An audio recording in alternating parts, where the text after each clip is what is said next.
Before we get into the episode, I am thrilled to announce that the EntreMD Business School is open for enrollment. The EntreMD Business School is the only school of its kind for physicians who want to build 6, 7, and multiple 7-figure businesses. Over the last 2 years, we have had hundreds of doctors go through the school with unbelievable results. Some of them run brands, some of them run private practices, some of them are coaches, some have other kinds of service-based businesses or product-based businesses. And we've had people come in and cross the 6-figure milestone, cross the 7-figure milestone, cross the multiple 7-figure milestone. You will be in a place where you'll get the coaching, the community, the accountability that you need to thrive as an entrepreneur, especially in the times that we're in. So maybe you've been following me for a while. Maybe you've been getting so much out of the EntreMD podcast and you've been wondering, how can I work with Dr. Una and the community more? Well, this is your chance. Come join us in the EntreMD Business School. It is application only. So go to entremd.com/business to turn in your application. I cannot tell you how many doctors have made statements like this. I recovered my investment in the first week. I recovered my investment in my bank account in the first 90 days. This is the best investment I've made in myself ever. I want you to have that kind of story, not just a story of building a great business that serves a lot and earns a lot, but having a business that gives you the freedom to live life on your terms. So don't wait any longer. entremd.com/business. And now for the episode. Hi, docs. Welcome to the EntreMD Podcast, where it is all about helping amazing physicians just like you embrace entrepreneurship so you can have the freedom to live life and practice medicine on your terms. I'm your host, Dr. Una. Well, hello, everybody, and welcome to another episode of the EntreMD Podcast. I am always pumped that you're here and you're listening. I want to say a big thank you to you for being a listener. This is going to be one of those really exciting episodes, especially if you're in private practice. So before we get into the episode, I would like to share with you something that someone shared about the podcast on Instagram. So this is Dr. Jennifer Breedlove, and she says, she starts off with a quote, "My evolution will never end, Dr. Una." And then she goes on to say, there are many people whose paths will cross and many who will influence you in profound ways. This is a giant shout out to one of those very special people who helped me realize that my evolution in this world will never end. Thanks, Dr. Una. Thank you so much, Dr. Breedlove. You know, I have thoroughly enjoyed working with you and I love to see your success and love to see everything that you're doing. You guys can check her out. She's Love Dermatology. And she's a fantastic dermatologist. I'm rocking it in private practice. So to the episode for today. Now, the background of this is I got to be a speaker at the Back to Busy Summit, which is a summit for private practice owners hosted by Dr. Phil Boucher. And I got to talk about 5 ways to recession-proof your private practice, the things that I've noticed that work even in the midst of a pandemic. Okay, so these are 5 things that are simple to do, but there are 5 things that are also simple not to do. None of it is too complicated. These are 5 basic steps that will transform your practice. So if you're here and you are listening and you know any physician who is in private practice, so I want you to take the link to this episode and I want you to send it to them. They will thank you for it forever. So text it to them now. And now I want to take you to my interview with Dr. Phil Boucher on the Back to Busy Summit, 5 ways to recession-proof your private practice.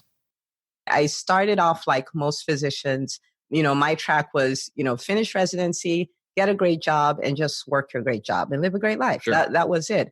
And I still remember the first day I worked as an attending, big girl attending. I finally made it. I walk into the room, I see the patient, I come out. And I'm like, wait, so that's it?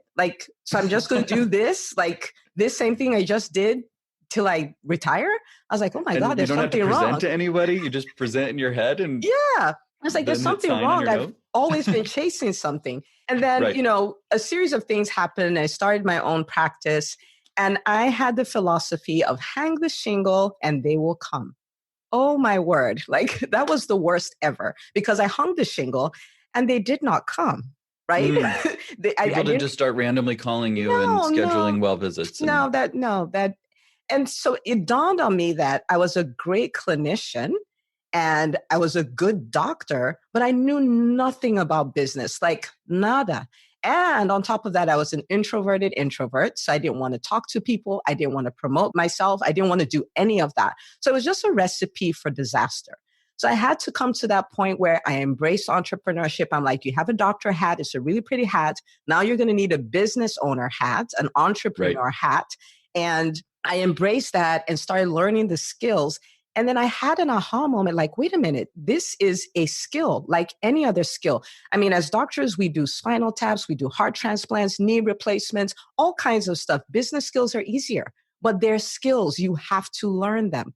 And then after I learned, I was like, wait a minute, all the doctors who are probably in practices and they can't figure out how to make them profitable, or they've run some business or they have some project and they're like, I want to help the world, but they can't get it off the ground because you have to figure out how to make it profitable. I was like, wait a minute, I'm going to help because it's just a new set of skills. And that's when we founded EntreMD and, started helping doctors like build profitable businesses so you can live life and practice medicine on your own terms, whatever those terms are. So I have fun doing all of that. And like you said, I love marketing, talking about marketing, putting ourselves there, doing all the things introverts and doctors don't want to do. Oh, that is, introvert here as well, despite like this presence and stuff. Like I like to go home and just kind of have quiet time with my family and wife.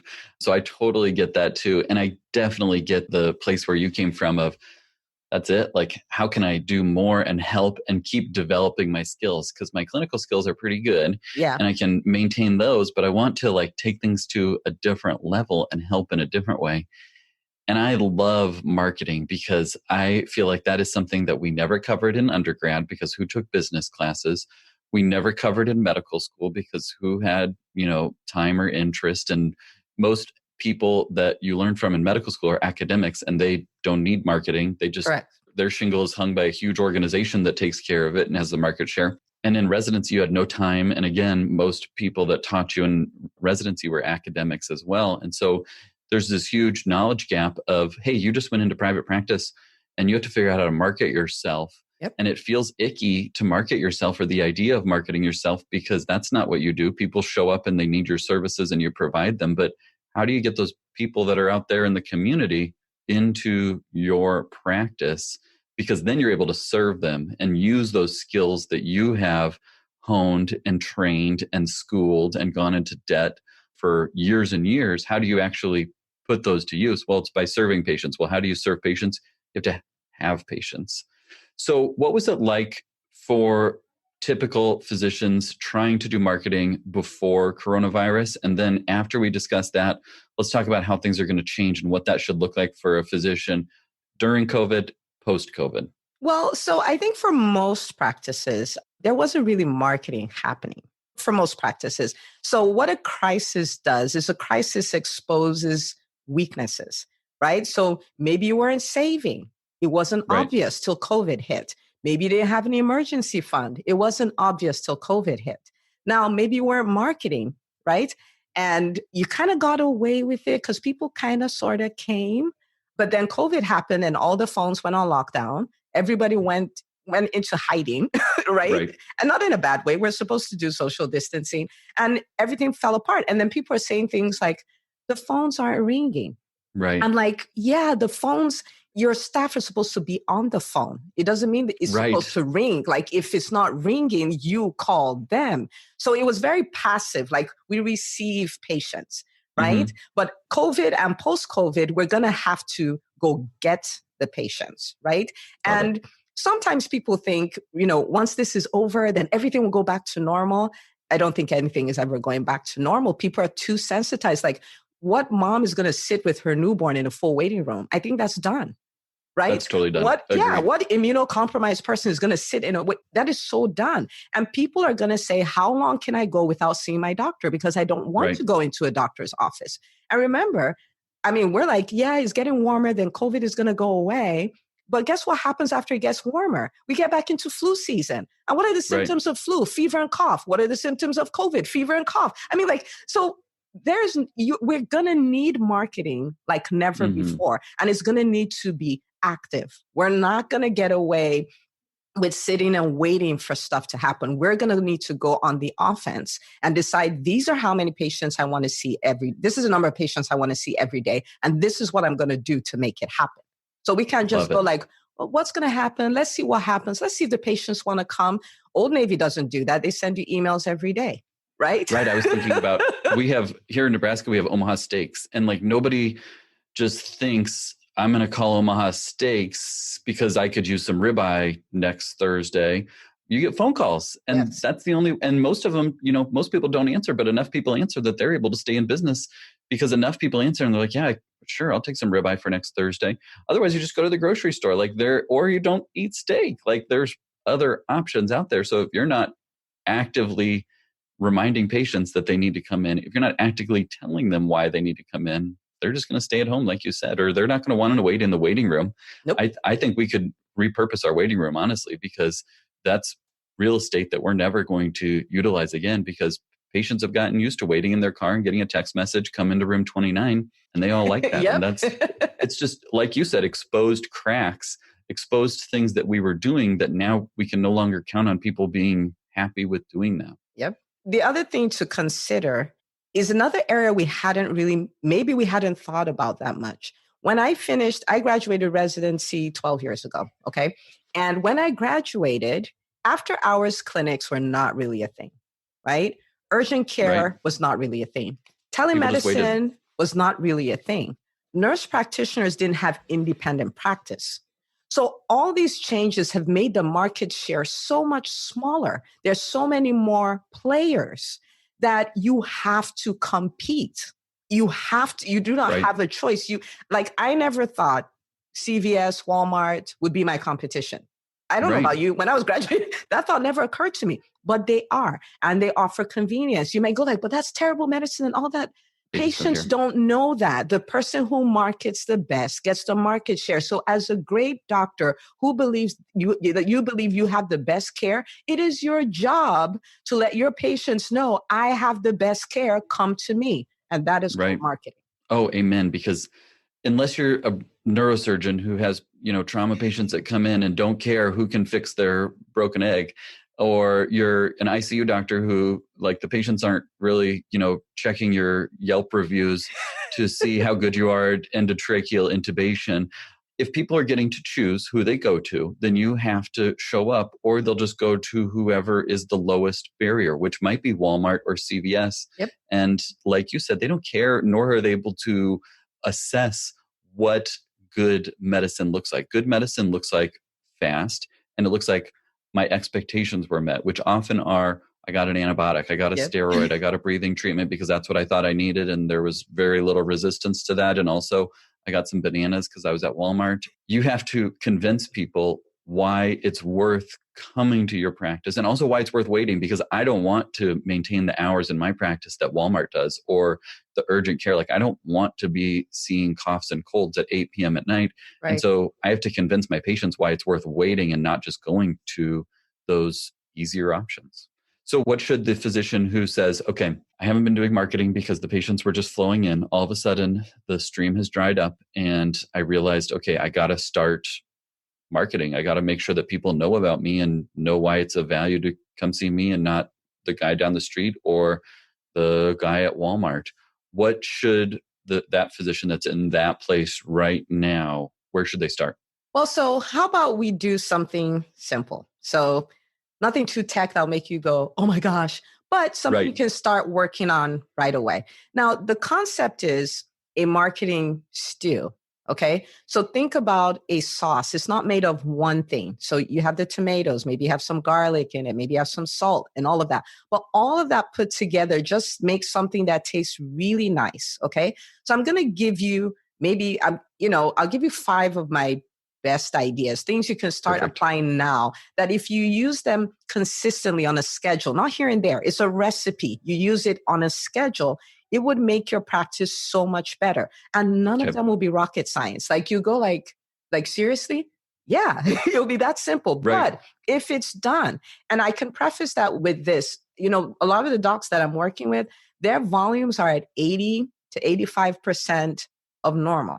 So these principles work. Okay. So Right. it may seem simple, but they work. Okay. So the first one is what I call in-house marketing, right? And I know you know what that means, right? So someone already came into your office.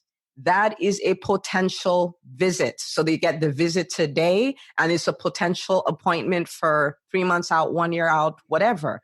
Do not let people leave your office without scheduling their next appointment. Thank you. Do That is not. so good. Oh my gosh. My scribe hands them their next appointment card before they leave. He knows and he puts it on the books, and it's what the dentists do, like, right? Like, Yes. why would I schedule my teeth cleaning for 6 months out from now? I don't even know, if I'm Where I'm going going to on be. vacation or yeah, exactly. But it's on the books. So then I have to say, okay, I'm not going to go in, or yeah, that worked, or I worked around it. Okay. Awesome. In-house marketing. Love it. And so where it makes it really powerful is, it snowballs, right? So what that means is if you have 20 patients come in, you could potentially have 20 appointments that you added without doing anything else. Just schedule those appointments. Then for pediatrics, oh my word. Okay, the mommy comes in with a 2-month-old and you schedule the 4-month appointment, but mommy has 3 other kids who you haven't seen in a year. So that one appointment gave you 4 appointments. Right. So that's the power of in-house marketing. So 100% has to be done. That's perfect. And that's like the low-hanging fruit. You don't have to get your selfie stick out to do that. You don't have to take out ads in Facebook or the yellow pages. You just do what you're already doing. Perfect. Love it. So number 2, recaller. Oh my goodness. Every business does this. Okay. And as we should almost stop thinking about our practices. Oh, it's just my practice. Think of it in terms of business. Think of what a business would do. Your patient database is literally gold. A lot of practices have 50% of their patients being up to date with appointments, which means if you would hit a recaller and say, give me all the patients we haven't seen in a year. So, and let them know, hey, it's time for your annual physical. Call us right now to schedule an appointment, or here's a link, schedule your appointment. If you would do that on a schedule, you would have appointments come in, and you can pick your database, split it into 4 and do one quarter each week, each Monday of the month or whatever, each Tuesday, since Mondays can be crazy. But if you do that, you will get a constant influx of people who are making appointments, but you cannot ignore your database. You should look at it and go like, look at gold. It's all the revenue that is yet to be mined, because they're just sitting out there, and literally they are sitting right now, not doing anything. Yes. Why are you leaving that on the table or the couch or wherever they're at, and not having them get their well check or check their asthma or their ADHD or those other things? Okay. Love it. So that's number 2. Number 3, this must frustrate you as much as it frustrates me. Send your patients emails. Send them emails. We gather emails, right? New patient paperwork, emails. But a lot of the times, if you look, they're not even in a database. They're just in all these random forms everywhere, and we're not using them. If you would send your patients emails on a schedule, say every Tuesday, they know I'm going to get an email from Dr. Smith.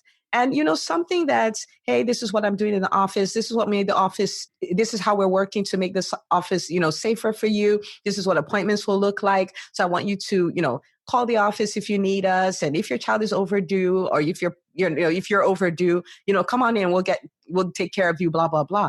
If you would do that, every time you do that, your phone will ring and your online scheduler will get new hits.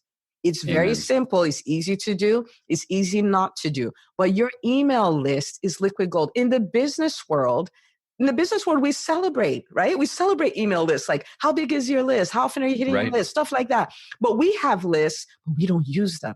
So it's such a lost opportunity, but it's such a simple thing that if you started doing, it would radically change your business. Radically. Well, that's totally true. And there's so many opportunities. I mean, you see the way that businesses work. Like Old Navy sends out emails when they're having a sale on sweats. Like, I don't need sweats, but I got an email and got reminded that they're on sale. So, okay, well, if it's really easy and it's like 2 clicks, then I'll just get some.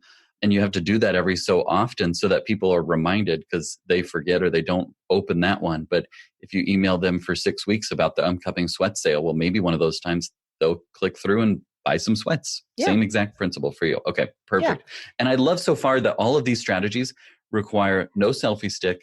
They require no commercials on TV. This is all tapping your existing patient panel to create more opportunities to see them, to provide care, and to, make them happy that you're there for them. I love it. Okay, keep going. All right. So number 4, might get a little grunt here, but it's social media. Yep. We have to use social media, and it doesn't have to be complicated, right? But the thing is this, you want to keep reminding people that you're there. There are many patients who want to schedule appointment. They've been meaning to schedule appointments, just that they remember at 10 o'clock at night and they're like, I'll do it tomorrow. So each time they get a touch from you, an email here, a call there, a picture of your staff on social media, it's kind of a reminder. And each time you do one of those, your phone will ring. Like literally, that's the way the sauce works. So social media, it doesn't find the youngest person in your office, right? That's exactly what I tell people. They all know how to do Instagram and TikTok and YouTube and all those things. Yeah. Love it. Yes. And then just have them take picture. You guys are at lunch anyway. Take a picture. Oh my gosh, the morning, we're so glad we got to help, 200 patients this morning. It was great. And all that stuff. Can't wait to take care of your kids in the afternoon. But for now, we're enjoying lunch. That's it. That's a post. And those kind of posts will get so much engagement, and people look at it like, they're amazing. They take care of us and all that kind of stuff. Just put some stuff on. You don't have to put you don't have to put your personal life on, on social media, because sometimes that's a hang up. I don't want to put myself out there. You don't have to, but the doctor piece of you, the entrepreneur piece of you, you can put that out there. Your personal life, you can keep that separate, and that's fine. I don't, I'm on social media a lot, but there are very few things about my personal life that are on social media. It's just not there because I'm a private, introverted introvert, but you need to use it. And don't worry about, did I have 10 clicks? Did I have 200 clicks and all that stuff? Like, it's great when it happens, but when it doesn't, you scroll through things all day and, well, not all day. And if you do, you need to talk to Phil. He'll teach you to manage your time. But you scroll through all day. And when you're scrolling, you don't like everything, but it doesn't mean you didn't see it. Right. Someone can, I don't always order Bombas socks when I see them on Instagram, but sometimes I'm tempted to get those socks or whatever it is because I keep seeing them. Yeah. And sometimes maybe they called your office instead of clicking like. Which one do you want? Right. Exactly. And it's just that top of mind. Like, you have to keep reminding people that you're there. Oh yeah, I do need to schedule that visit. Scroll. And then later, oh yeah, I still need to schedule that visit. Scroll. Yes, I need to schedule that visit. Siri, call Lincoln Pediatric Group, that sort of thing. Yeah. Love it. All right. So important. Number 5. Okay. So this one, you're going to need to work on. Not you do it. And it's speaking. Yeah. It's speaking. Okay. And now it will be virtual, right? You're not necessarily going on any stages or anything. So let's keep it to virtual, online speaking.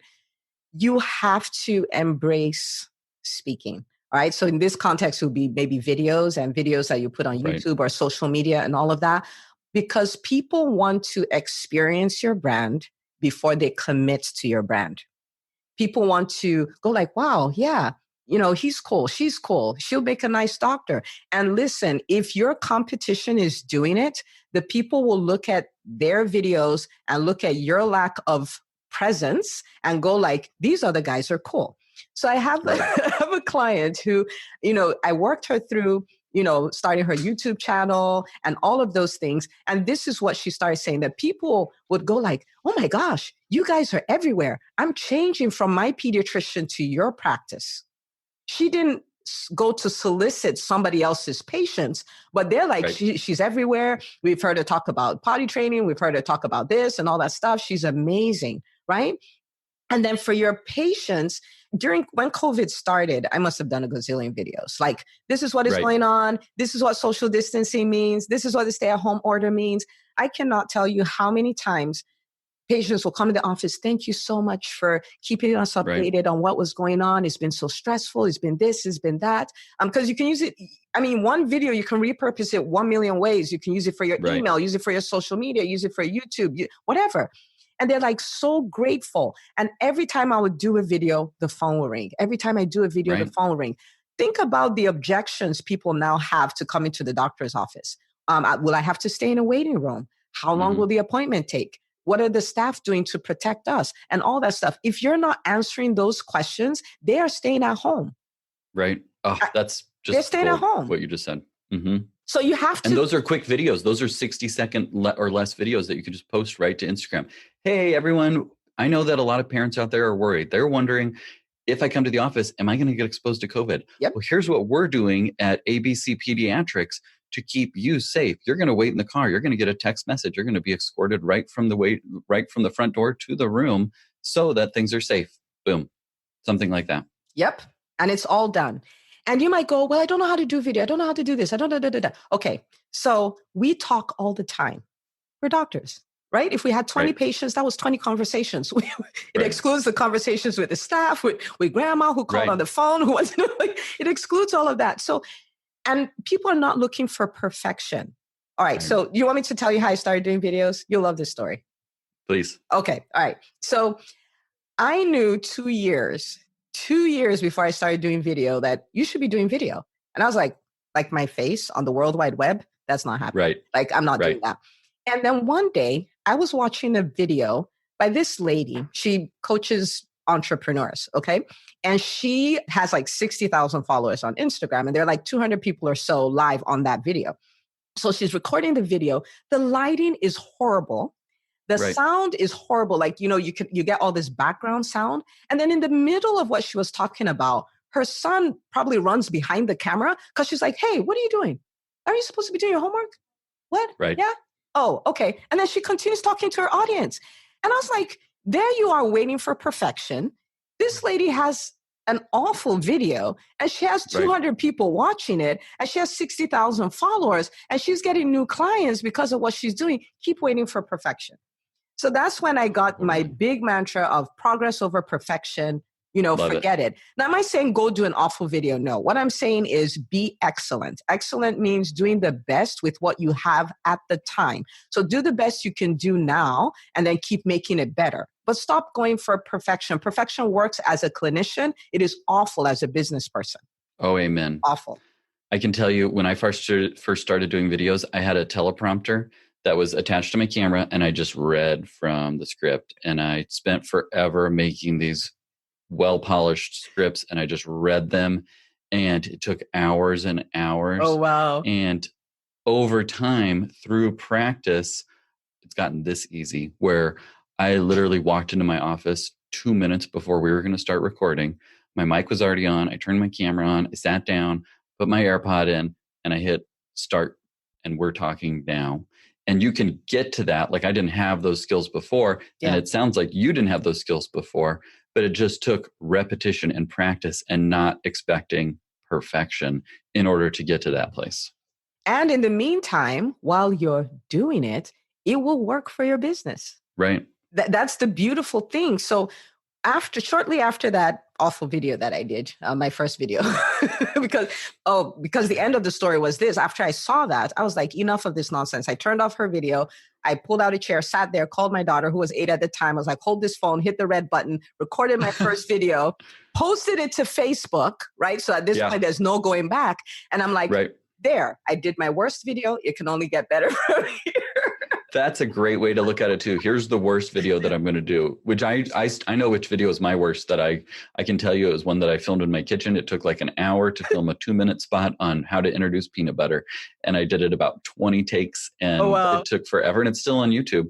And I like to reference that as this is the worst video that I did. This was my first video and it only got better from there. And you probably got patience from it, right? Oh, totally. And what you were saying earlier, like people switch because they find you online. You don't have to go and try and pass out cards at the grocery store or do whatever you're thinking marketing looks like to sneak patients away from whoever they're seeing now or whoever they're thinking about seeing.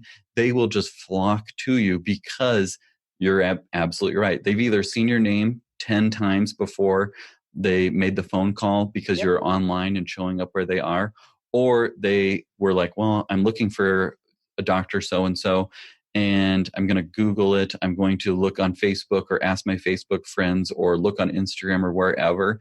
And then they find you and they're like, well, I can see who this person is. I already know them. I already like them. I already trust them before I've even made that phone call. So now when I come into the office, everything is going to live up to the expectations because I already know what to expect. Yep. That's marketing. That's marketing. And I love that you started the first 3. You don't even have to pull out your phone or put yourself out there. It's just having your staff and not doing it yourself, getting your staff trained in systems where they keep getting new patients coming in. That's brilliant. Gold. Yep. Love it. And I love what you do because you do a lot of don't do it yourself.